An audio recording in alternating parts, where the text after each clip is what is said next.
우리가 읽은 말씀은 예수님 당시에 세례 요한과 예수님을 거부하고 거절했던 그 유대인들에 대한 말씀입니다. 예수님이 그들에 대해서 말씀하시기를 마치 그들이 어떤 사람과 같으냐 하면 장터에서 노는 아이들과 같은데 결혼식 놀이를 하고 또 장례 놀이를 하는 그런 아이들과 같다, 이렇게 비유하시면서 그 세대를 향해서 말씀하셨습니다.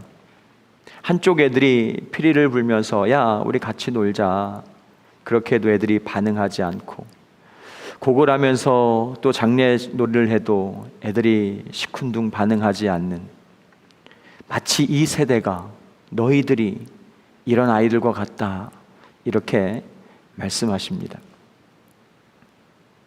피리를 불고 곡하는 그 모습은 당시 사람들을 각성케 했던 예수님과 세례 요한의 사역을 상징하고 있습니다. 회개를 촉구하고 하나님 나라의 복음을 선포하는 그 세례 요한과 예수님의 모습이죠. 그러나 사람들은 세례 요한과 예수님을 보내신 하나님의 뜻에 관심이 없었습니다. 예수님을 따라다니긴 했지만, 세례 요한에게 사람들이 몰려들긴 했지만 하나님의 뜻에 관심이 있어서 몰려들고 따라다닌 것이 아니라고 예수님이 분명하게 말씀하셨어요. 너희가 떡을 먹고 배불렀기 때문이다. 그래서 나를 따라다닌 것이다. 이렇게 말씀하셨습니다. 여러분, 우리도 예배 나올 때에 비슷한 것들, 그런 것들을 경험하고 우리 마음에서 느끼지 않습니까? 오늘은 어떤 내가 만족할 만한 은혜가 있나, 그러고 교회에 나오지 않습니까? 은혜를 기대하는 것이 잘못된 것은 아니지만, 그러나 내가 받을 은혜를 기대하는 것보다 더 중요한 것은 나에게 은혜를 주시고자 하는 그 하나님의 마음, 그것을 아는 것이 더욱 중요하다는 사실을 우리는 간과할 때가 얼마나 많은지 모릅니다. 하나님은 지금도 여전히 당신의 사람들을 보내셔서 피리를 불게 하시고 곡을 하게 하시면서 당신의 백성들을 각성케 하시고 하나님께로 관심을 돌리시고 계십니다. 말라기 4장 5절 6절에 보면 이렇게 말라기 선지자를 통해서 하나님 말씀하셨죠. 주의 크고 두려운 날이 이르기 전에 내가 너희에게 엘리야 예언자를 보내겠다.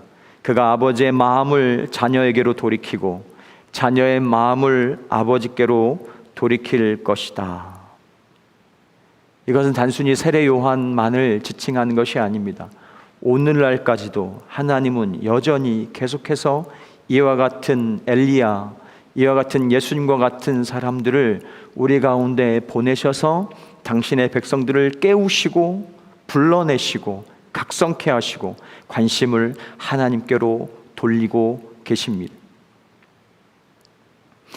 언제까지? 우리가 육신을 벗을 때까지 하나님은 그렇게 피리를 불고 곡을 하게 하시면서 우리를 깨우실 것입니다. 아니, 구원받았으면 됐지, 뭐 계속해서 하나님은 사람들을 보내시고 여러 가지 상황과 환경들을 통해서 우리를 깨우시고 흔드시고 각성케 하시고 구원받았으면 됐잖아요. 근데 왜 계속 그러시는 거죠? 구원받았으면 됐잖아요. 거듭났으면 됐잖아요. 근데 왜 계속해서 그러시는 걸까? 왜 그렇습니까? 죄성을 가진 우리는, 죄성을 가진 인간은 흔들어 깨우지 않으면, 가만히 놔두면 항상 영적으로 잠을 자기 때문입니다. 항상 우리는, 죄성을 가진 우리는 가만히 놔두면 당연지사예요. 당연한 일입니다. 영적으로 잠을 자게 되어 있습니다. 어느 누구도 예외 없이. 여러분, 영적으로 잠을 잔다는 게 어떤 겁니까? 성경에서 일반적으로 잠이 상징하는 것은 굉장히 위험한 상태를 얘기합니다. 영적으로. 그렇죠? 혹은 시험에 든 상태, 혹은 하나님 나라와 거리가 먼 삶, 그런 삶을 의미하는 단어가 잠이라는 단어예요. 하나님이 흔들어 깨우시지 않으면 거듭난 백성들도 잠을 잔다는 거예요. 한마디로 말하면 마음을 빼앗긴 상태예요. 잠을 잔다는 것은 내 마음을 무언가에 빼앗긴 상태, 하나님에게, 하나님 나라에 관심을 두는 것이 아니라 무언가에 내 마음을 빼앗긴 상태, 이것을 잠을 잔다라고 성경은 말합니다. 여러분, 만약에 그렇게 내 마음을 빼앗긴 채로 잠을 자면서 내가 살아가면 어떤 일이 발생합니까? 물론 우리가 하나님의 자녀가 되었기 때문에 죽어서 천국에 갈 수 있을지는 모르겠습니다마는 적어도 하나님께서 원하시는 지금 여기에서부터 하나님이 주시는, 허락하시는 천국의 삶을 누리는 것은 불가능하다는 것입니다. 잠을 자는 자는 적어도 여기서, 지금 여기서 천국의 삶을 누리는 것은 불가능하다. 여러분 보십시오. 좋은 아버지 되신 하나님이라고 했어요. 하나님은, 예수님께서 말씀하셨죠. 너희가 악한 자라도 자기 자식에게 좋은 것을 줄 줄 알거든. 하물며 하늘에 계신 너희 아버지일까 보냐, 이렇게 말씀하셨습니다. 그 좋으신 선한 이 하나님 아버지께서 자기 자식이 여기서 좋은 건 누리지 못하고 이 땅에 살아가는 동안에 잠을 자고 있는데, 시험에 든 상태로 있는데 깨우시지 않고 가만히 놔두시겠습니까? 당연히 자기 자식이라면 깨우시겠죠. 깨우지 않는다면 아버지가 아니거나 자식이 아닌 거예요. 그래서 사도 바울이 에베소 교회 성도들에게 편지를 통해서 이렇게 권면합니다.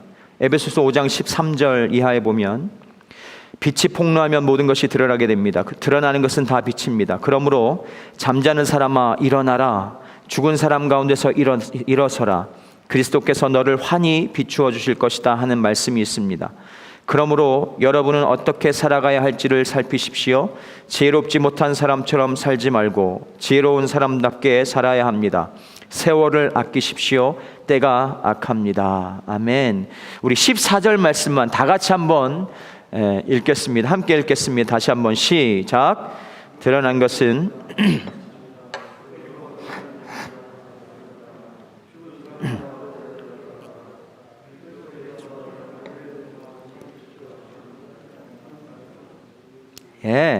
여러분, 하나님은 잠들어 있는 우리를 깨우시는 분이죠. 하나님은 졸지도 않고 주무시지도 않는다, 이렇게 말씀하셨습니다. 이게 어떤 의미일까요?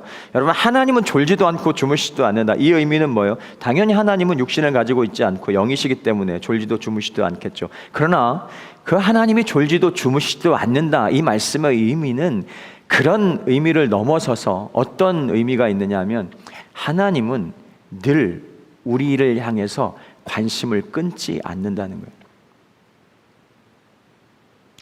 하나님은 우리를 향한, 하나님의 그 우리를 향한 관심과 사랑은 끊어지지 않는다. 이게 졸지도 주무시지도 않는다라는 말씀에 담긴 의미예요. 여러분 생각해 보십시오. 아이들이 아플 때 부모님들이 많이 계시고, 오늘 온라인으로 예배를 드리시는 분들 중에서 부모님이 계신데, 부모님들이 계신데, 아이들이 아팠을 때 여러분들은 어떻게 합니까? 부모님들이 옆에서 그냥 편하게 잠잡니까? 아이들이 열나고 아플 때 어떻게 하죠? 아이들은 약 먹고 여기 수건 얹고 잠을 자도 부모님들은 잠을 잘 못 이룹니다. 특히 엄마들은.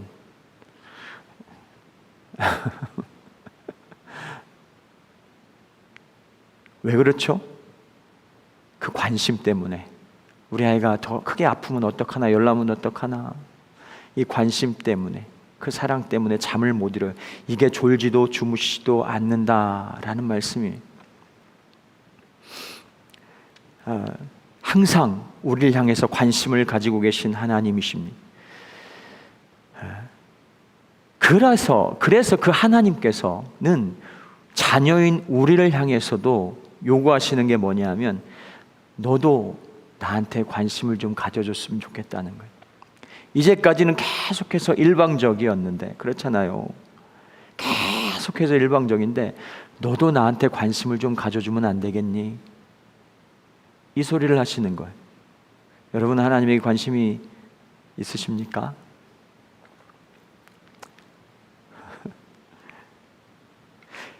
그것 때문에 하나님이 깨우신다는 것입니다. 영적으로 잠을 자고 있으면 하나님은 반드시 피리를 부시고 곡소리를 듣게 하시면서 우리를 깨우신다는 거예요. 그게 뭐예요? 세례 요한과 예수님을 보냈던 것처럼 사람들을 보내시기도 하고, 때로는 세례 요한과 예수님 같은 환경과 상황에서 문제들을 일으키기도 하시고, 예수님과 세례 요한이 갔을 때 얼마나 소동이 많이 일어납니까? 긍정적이든 부정적이든. 그렇게 내 삶의 문제들을 일으키시면서 나를 깨우신다는 것입니다. 여러분, 노아의 때를 생각해 보십시오. 노아의 때에도 하나님은 노아를 통해서 사람들을 깨우셨습니다. 보세요. 멀쩡한 날에 육지에서 배를 만들어요. 이거보다 신기하고 황당스러운 일이 어디 있습니까? 사람들이 그런데 반응하지 않아요. 이상하게 반응하지 않아요. 누가 물었을지는 모르겠는데 어느 누구도 그것에 심각하게 고민해 보지 않습니다.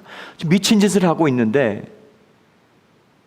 교회 나가서 눈에 보이지 않은 하나님이 있다고 미친 짓을 하고 있는 사람들이 예배를 드리고 예수를 믿는다고 하는데 사람들이 관심을 갖지 않아요. 왜 저들이 저렇게 하는지. 사람들이 그렇게 울면서 기도하는데 관심을 갖지 않아요. 피리를 불어도 곡을 해도 관심을 갖지 않아요. 그래서 예수님이 말씀하셨습니다. 누가복음 17장 26절부터 보니까 옛적 노아의 시대에 그랬던 것처럼 인자의 시대도 꼭 그러할 것이다.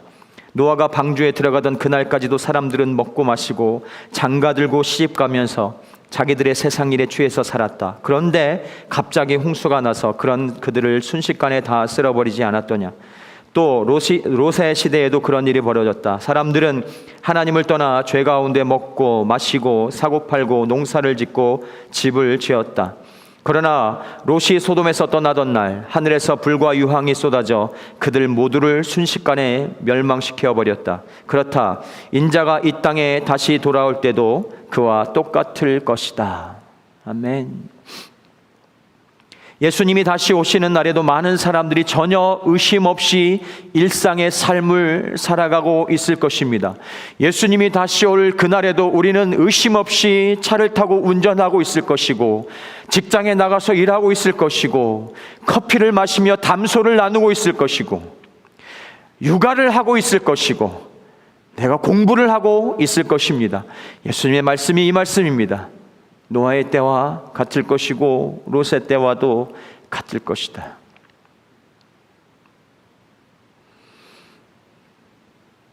세상의 종말이 아니라 개인의 종말이 다가왔을 때에도 우리는 여전히 알지 못하고 일상의 삶을 살아갈 것입니다. 어느 누가 오늘 출근하다가 개인의 종말을 맞이할 것이라고 상상이나 하겠습니까?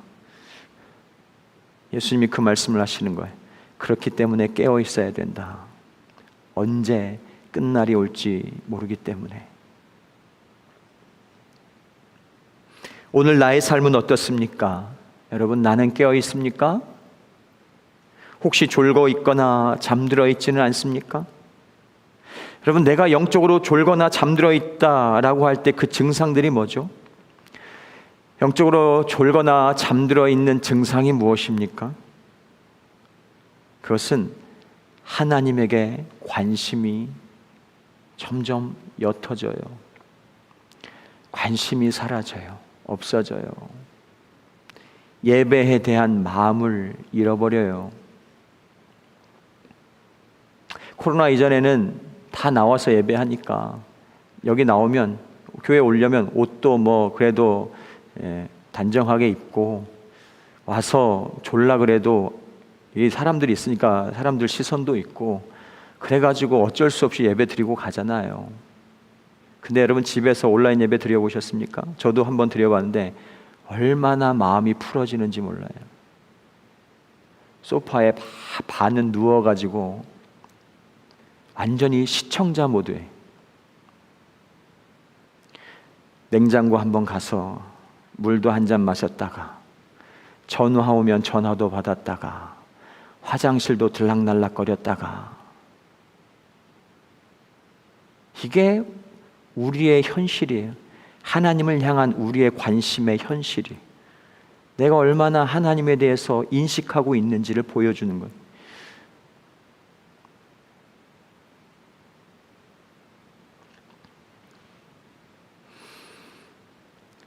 그뿐만 아니라 거리두리를 하기 때문에 다른 영혼에 대한 관심도 점점 멀어집니다. 어차피 못 보니까 핑계거리가 좋잖아요. 온통 그래서 관심이 다른 데가 있어요. 요즘 여러분의 관심은 어디에 가 있습니까? 여러분의 주된 관심사가 무엇입니까? 저와 여러분의 마음을 다시 하나님께로 돌려야 합니다. 여러분이 하나님을 향해서 가장 뜨거웠던 그때가 언제입니까? 여러분이 하나님에게 관심이 막 생겨가지고 알고 싶고 미친 듯이 예배를 드리고 막 기도하고 싶고 교회에서 모이는 모임에는 막 다 참석하고 막 찬양하면 마음이 막 뜨거워지고 그럼 막 하나님의 은혜가 막 느껴지면서 하나님의 살아계신 것이 막 느껴지던 그때가 언제입니까?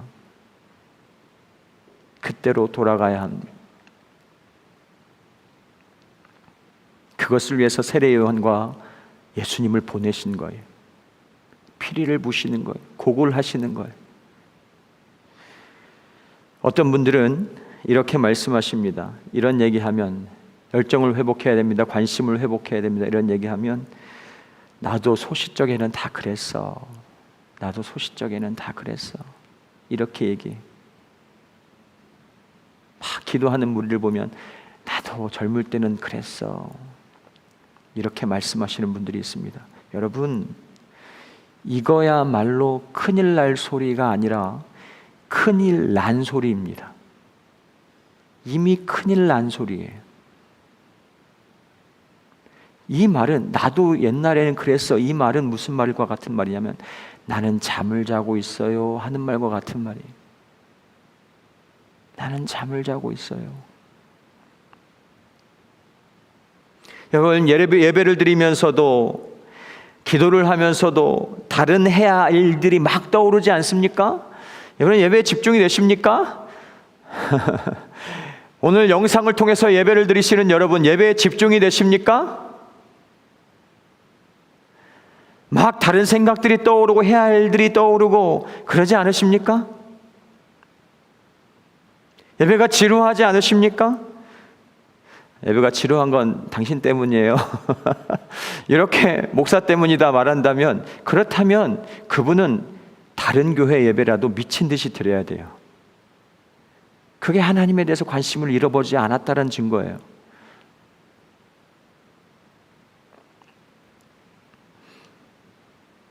시청자 모드가 아니라 정말 예배자로서 하나님 앞에 미친 듯이 집중해야 합니다. 그게 하나님이 원하시는 거예요. 여러분, 우리가 알다시피 이 세상에서 우리에게 있어서, 이 영적인 세계에 있어서 가장 위험한 게 뭐예요? 그것은 다른 게 아닙니다. 다른 게 아니에요. 마음을 잃어버리는 것입니다. 마음을 잃어버리는 것. 여러분, 서로에 대한 마음을 잃어버린 부부가 부부겠습니까? 이미 부부가 아니죠. 그렇죠? 그래서 졸혼이라는 신조어가, 기가 막힌 신조어가 오래전에 등장했는데, 마치 하나님과 나와의 관계가 이혼할 수는 없어가지고, 그래 내가 교회 안 갈 수는 없어가지고, 예수 안 믿는다 말할 수는 없고, 참 코로나인데 교회 가기 싫은데 눈치도 있고, 그래가지고 그냥 교회는 안 갈 수도 없고, 예배는 안 드릴 수도 없고, 그래가지고 마지못해 예배하는, 마지못해 말씀 묵상하고, 마지못해 기도하는, 마치 졸혼한 부부와 같은 그런 관계는 아닌지, 마치 성경시대의 종교인들의 모습처럼 겉모습은 종교인인데, 겉모습은 제사장이고 제사를 드리는 사람인데, 겉모습은 목사인데, 겉모습은 장로고 권사고 집사고 리더고 순장이고 팀장이고, 겉모습은 그리스도인인데 하나님에게 관심이 없는, 하나님에게 마음이 없는,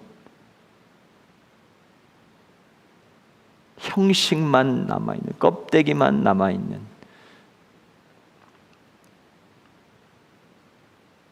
여러분, 형식은 가지고 있지만 가장 중요한 마음을 잃어버린 것은 아닙니까?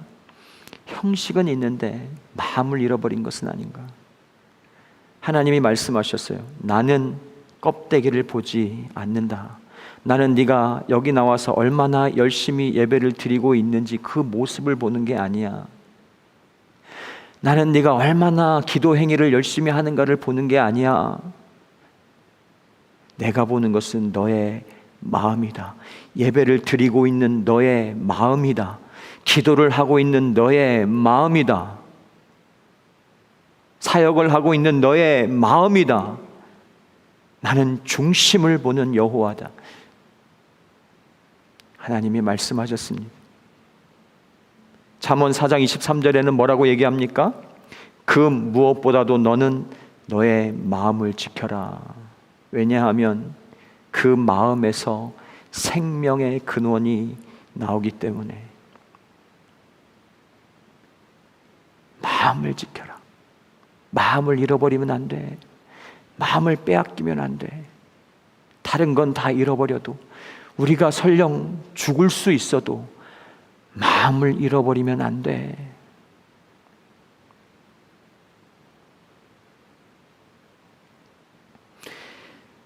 요즘 코로나가 극성이죠. 이 바이러스가 다른 것도 문제이지만 이 코로나 바이러스의 가장 큰 문제는 사람들의 마음을 뺏어간다는 것입니다. 여러분, 코로나 바이러스의 가장 위험한 그 요소, 가장 강력한 힘이 뭔지 아십니까? 사람들의 마음을 뺏어간다는 것. 이 바이러스는 마음을 앗아가는 바이러스예요. 아주 강력합니다. 하나님에 대한 관심을 뺏어가요. 이웃에 대한 관심을 뺏어가요. 자기 문제에 고립시킵니다. 자기 삶에 고립시킵니다. 자기만을 사랑하게 하고 자신의 문제에 고립합니다. 왜? 남의 문제에 관여할 수 없어요. 위험하거든요. 그리고 귀찮거든요. 어렵거든요. 번거롭거든요. 그래서 자기의 에고이즘, 자기 중심주의, 이게 이 바이러스의 가장 큰 특징. 그런 의미에서 보면 이 바이러스는, 이 코로나 바이러스는 사도 바울의 입술을 통해서 하나님이 말씀하셨던 그 말세 현상들에서 하나님 말씀해 주셨는데, 사도 바울의 입술을 통해서 이 말세에 나타나는 현상과 이 코로나 바이러스가 참 닮아 있습니다. 한번 보시겠습니까? 디모데후서 3장 1절부터 이렇게 되어 있습니다. 그대는 이것을 알아두십시오. 말세에 어려운 때가 올 것입니다. 사람들은 자기를 사랑하며, 여기서부터 모든 문제가 출발한다는 거예요. 사람들은 자기를 사랑하며, 돈을 사랑하며, 뽐내며, 교만하며, 하나님을 모독하며, 부모에게 순종하지 아니하며, 감사할 줄 모르며, 불경스러우며, 무정하며, 원한을 풀지 아니하며, 비방하며, 절제가 없으며, 난폭하며, 선을 좋아하지 아니하며, 배신하며, 무모하며, 자만하며, 하나님보다 쾌락을 더 사랑하며, 겉으로는 경건하게 보이나 경건함의 능력은 부인할 것입니다. 그대는 이런 사람들을 멀리하십시오. 이 모든 것들이 다 하나님이 주신 마음을 잃어버린 데서 기인한 증상들입니다. 여러분, 그래서 우리는 하나님이 나에게 주신 마음을 지켜야 합니다. 이것을 빼앗겨서는 안 됩니다. 빼앗겼다면 다시 찾아와야 됩니다. 그렇다면 하나님이 나에게 주신, 지키라고 말씀하시는 그 마음은 어떤 마음을 말하는 것일까요? 빌립보서 2장 5절부터 우리가 함께 읽어보겠습니다. 잘 아는 말씀이죠. 함께 읽겠습니다. 시작. 여러분 안에 이 마음을 품으십시오. 그것은 곧 그리스도 예수의 마음이기도 합니다. 그는 하나님의 모습을 지니셨으나 하나님과 동등함을 당연하게 생각하지 않으시고 오히려 자기를 비워서 종의 모습을 취하시고 사람과 같이 되셨습니다. 그는 사람의 모양으로 나타나셔서 자기를 낮추시고 죽기까지 순종하셨으니 곧 십자가에 죽기까지 하셨습니다. 우리가 품어야 될 마음, 그리고 지켜야 될 마음, 다시 되찾아야 될 마음이 어떤 것이냐? 그것은 바로 예수의 마음이다. 예수의 마음. 너희 안에 이 마음을 품어라. 여러분 안에 이 마음을 품으십시오. 예수의 마음이 어떤 마음이, 그 다음에 예수님의 마음을 설명해 주는데, 즉 예수님의 태도를 설명해 주고 있는데, 예수님이 이 땅에 오셔서, 육신을 입고 이 땅에 오셔서 어떤 마음 자세로 살아갔는지, 너희가 품어야 될 그 마음 자세, 그것이 무엇인지, 너희가 이 땅에 태어난 이유가 무엇인지, 그 예수 그리스도의 마음의 태도, 마음의 자세를 너희도 동일하게 품어야 되고, 잃어버렸다면, 너희가 다른 것에 마음을 두고 있다면 다시 그 마음으로 돌이키라고 말씀하시는 그 예수의 마음, 그것이 뭐예요? 그것은 하나님의 뜻을 위해서 자기를 죽이는 마음, 하나님의 뜻을 위해서 자기를 버릴 줄 아는 마음, 이 마음을 다시 품으라는 것입니다. 하나님의 뜻을 이루기 위해서 자기를 버리는 마음, 자기를 희생시키는 마음, 하나님 나라를 위해서 자기를 버리는 이 태도, 그것이 있느냐 물어보는 것입니다. 살고자 하는 자는 죽을 것이고 죽고자 하는 자는 살 것이라고 말씀하셨는데, 너희 안에 이 예수의 마음과 태도가 있느냐는 것입니다. 나 혼자 잘 먹고 잘 살겠다고 그러고 있는 것은 아닌지, 나 혼자 안전하게 안전한 곳에서 죽지 않고 살겠다고 그러고 있는 것은 아닌지,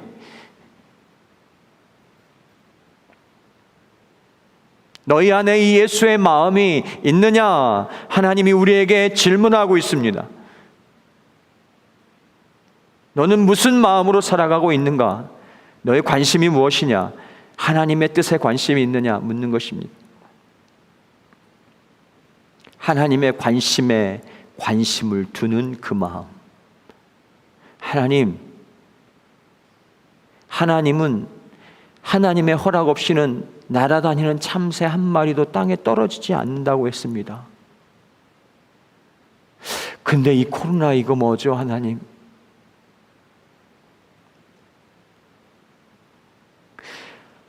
참새 한 마리도 땅에 떨어지지 않는다고 했는데, 그 사소한 것도 다 하나님의 결재가 없이는 이루어질 수 없는 일이라고 분명히 말씀하고 있는데, 이 엄청난 사건은 뭐죠? 하나님이 허락을 하셨다는 얘기인데, 왜요? 무슨 말씀을 하고 계신 거죠? 여러분, 내 삶에서 일어나는 크고 작은 사건과 일들에 대해서 하나님께 물어보고 계십니까? 내 자녀들에게 일어나는 크고 작은 일들에 대해서 하나님께 묻고 계십니까? 하나님 왜 그런 거죠? 하나님이 보지 못하셔서 일어난 일일까요? 하나님이 졸고 주무셔서 일어나지 못하는 일일까요? 하나님이 나에게 관심을 가지고 집중하시다가 어느 순간에 미안해 못 봤네 이래가지고 우리 삶에 무슨 사건이 일어나고 사고가 터지는 것일까? 하나님이 보지 못해서 사고가 터지는 것입니까? 하나님이 알지 못해서 코로나 바이러스가 터진 것입니까? 그런데 왜 이런 일이 일어난 것인가? 라고 너는 한 번이라도 물은 적이 있는가? 그냥 아이고 마스크 사야 되겠네, 아이고 빨리 백신 맞아야 되겠네, 아이고 이거 빨리 사라져야 되는데, 이러고만 있지 않냐 이겁니다. 조심해야 되겠다, 이러고만 있지 않냐는 거예요.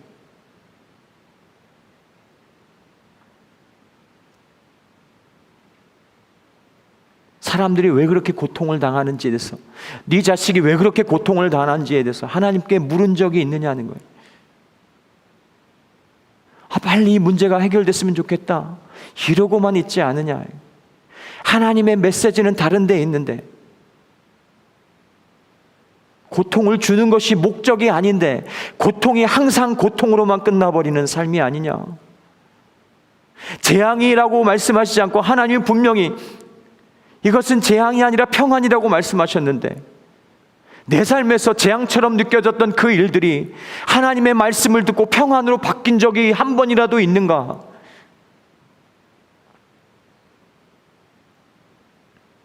내 삶에서 당했던 재앙은 항상 재앙으로 끝난 것이 아닌가? 그래서 끝나서 다행입니다. 끝나게 해주셔서 감사합니다. 물론 그것도 감사한 일인데 늘 그러는 것은 아닌가? 그래서 하나님이 깨어있으라고 말하는 거예요. 깨어있으면 하나님의 뜻이 보이기 때문에, 하나님 말씀이 들리기 때문에, 왜 이런 일들을 나에게 허락하셨는지가 들리기 때문에 깨어있으라는, 그래서 하나님이 깨우신다는 거예요. 잠자면 안 된다는 거예요.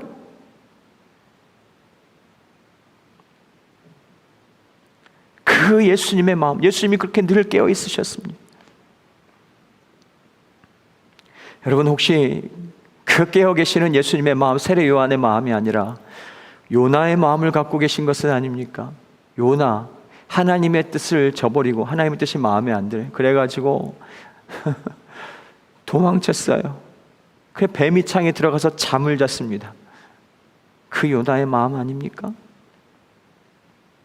하나님은 그냥 놔두지 않으셔요. 당신의 자녀이기 때문에 하나님은 쫓아가셔서 요나를 찾아내시고 뱀이 창에 숨어서 잠자고 있던, 하나님의 뜻이 싫고 하나님 뜻, 난 그런 거에 관심 없다고 그러고 숨어서 잠자고 있는 요나를 흔들어 깨우셨습니다. 하나님 그렇게 우리를 깨우시겠다고 말씀하고 있어요.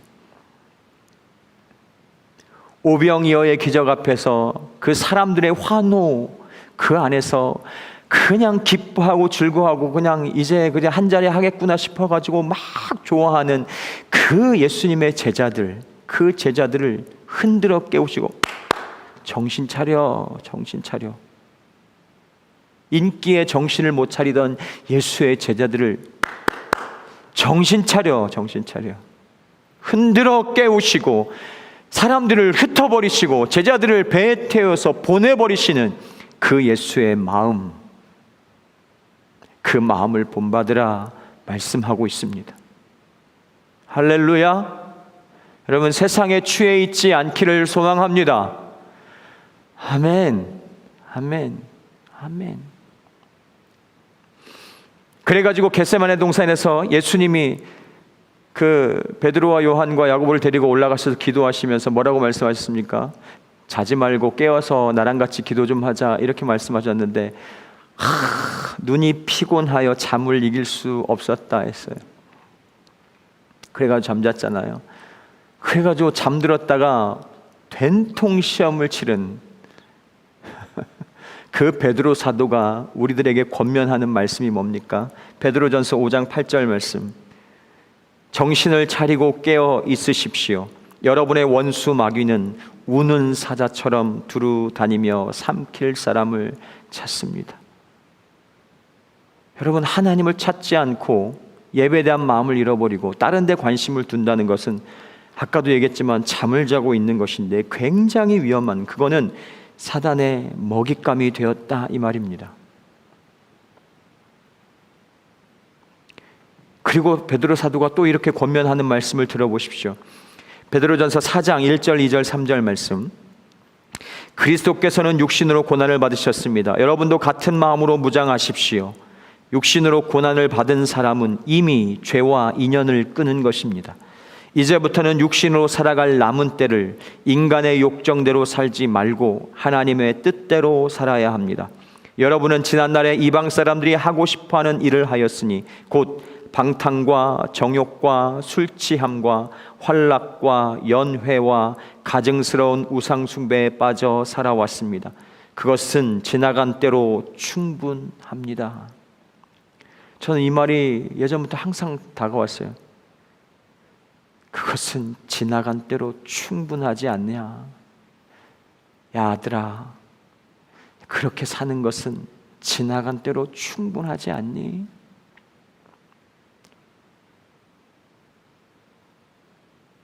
이제 길어봐야 몇십 년, 이거 뭐 얼마나 살지도 모르는데 이제 그렇게 사는 건 이제까지 살았으면 됐지 않느냐? 충분하지 않느냐? 진짜 살아갈 그 사명, 살아갈 이유, 그 사명의 삶을 이제는 제대로 좀 살다가 하나님께 돌아가야 되지 않겠냐? 돌아갈 날이 얼마 안 남았는데 아직도 여전히 세상에 취해서 관심을 다른 데 두고 그렇게 살아가다가 하나님을 만날 것이냐 이거예요. 지나간 대로 충분합니다. 지나간 대로 충분하다. 내 뜻대로 사는 것은 이제 지나간 대로 충분합니다. 여러분, 이미 모든 것을 누려본 그 솔로몬이 결론을 우리에게 내려줬습니다. 헛되고 헛되고 헛되도다. 모든 것을 누렸던 솔로몬이 결론을 말해줬어요. 그런데도 우리는 그것을 믿지 못하고 그래도 나도 한번 누려보고 싶다. 그래도 하나 여행 못 가본 데도 많고 돈도 조금 더 있어 봤으면 좋겠고 그래도 뭔가 또 조금 더 가져봤으면 좋겠고 조금 더 누려봤으면 좋겠고 아무리 성경에서 솔로몬을 통해서 말해줬는데도 우리는 그것을 받아들이려고 하지 않습니다. 예수님의 말씀을 들으려고 하지 않습니다. 세례 요한의 말씀을 귀담아 듣지 않습니다. 헛되고 헛된 것이라고 말해줘도 안 돼요. 우리는 항상 하나님과 재물을 같이 겸하여 섬기려고 한다는 거예요. 있을 수 없는 일을 하려고 한다는 거예요. 하나님이 겸하여 섬길 수 없다라고 말했습니다. 하나를 중하게 여기면 다 반드시 하나를 경하게 여길 것이고 이것을 중하게 생각하면 이것을 경하게 생각한다고 얘기했습니다. 근데 우리는 하나님과 이것을 동시에 다 섬길 수 있다라고 아무리 성경에서 말해도 이것을 믿지 못하고 이 말씀이 보이지 않는다. 그래서 자꾸 마음을 나누려고 해요. 두 마음을 자꾸 품으려고 해요. 두 마음을 품을 수가 없습니다. 이게 성경에서 말해주는 거예요. 관심을 자꾸 나누려고 해요. 나는 하나님에게도 관심이 있고 나는 이거에도 관심이 있어. 이럴 수는 없다고 말씀하고 있어요.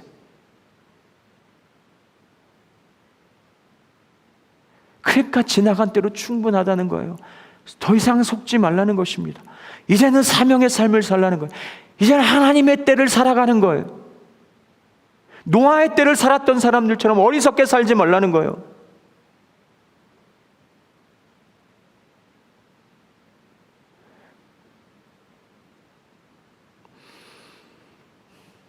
여러분은 무엇에 관심을 두고 있습니까? 이제는 나를 흔들어 깨우시며 각성케 하시는 그 하나님 마음에 관심을 기울이며 하나님의 때를 살아가는 저와 여러분 될 수 있기를 축원합니다. 기도하겠습니다.